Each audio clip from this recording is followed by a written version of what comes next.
बिस्मिल्लाहिर्रहमानिर्रहीम। अस्सलामुअलैकुम। Kitchen with पाक फौज में हम आपको खुश आमदीद कहते हैं। तो कैसे हैं आप सब? मैं आप सबकी दुआ से अल्लाह ताला के फजलो करम से खैर खैरियत से हूँ। रेसिपी बनाने से पहले वही छोटी सी रिक्वेस्ट, चैनल पर नए हैं चैनल को सब्सक्राइब कर दें, रेसिपी को देखा करें, बनाया करें, अगर अच्छी लगे तो लाइक और शेयर कर दिया करें।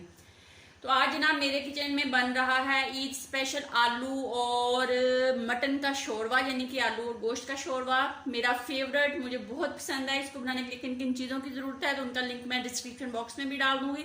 तो आइए चीज़ें नोट कर लें। यहाँ पे 2 अदद मैंने आलू लिए थे, उनको मैंने काट लिया है। एक बड़ी साइज की प्याज थी, उसको भी चॉप काट लिया है। और मेरे पास 1 किलो के करीब जो है वो गोश्त है, मैंने बगैर हड्डी के लिया है। आप चाहे तो हड्डी वाला भी ले लें, मेरे बच्चे हड्डी वाला गोश्त पसंद नहीं करते।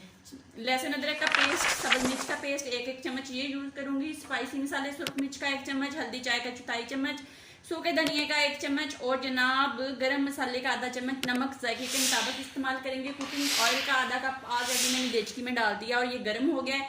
तो अब हम इसके अंदर अपने प्याज डाल देते हैं। प्याज मैंने डाल दिए, इनको हम लाइट ब्राउन कर लेते हैं और इनको अच्छे से हमने फ्राई करना है, भूनना है। कर लें, फिर आपको दिखाते हैं।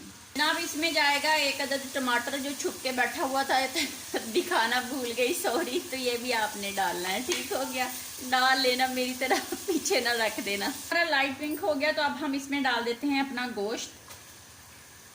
गोश्त को डाल के 2 से 3 मिनट हम इसकी बनाई करते हैं और फिर बताते हैं क्या करना है। गोश्त को जनाब मैंने 2 से 3 मिनट इसकी अच्छे से बनाई कर दिया है। तो अब हम अपना जो टमाटर है वो इसके अंदर डाल देते हैं और इसको अच्छे से मैश करते हैं। और साथ ही मैंने जो पानी इसके अंदर डालना है उसको गर्म होने के लिए रख दिया। मैं पानी गर्म करके शोरबे के अंदर डालती हूँ। जनाब ये देख लें टमाटर अच्छे से मैश हो गया। तो अब हम सब्ज मिर्च, लहसुन अदरक का 1 चम्मच भर के इसके अंदर डाल देते हैं। डाल के इसको अच्छे से भूनते हैं, इसका कच्चापन खत्म करते हैं और फिर हम 1 मिनट के बाद अपने तमाम स्पाइसी मसाले जो हैं वो डाल देंगे। स्पाइसी मसाले डाल देते हैं, डाल के इसको 2 मिनट इसकी बनाई करते हैं अच्छे से।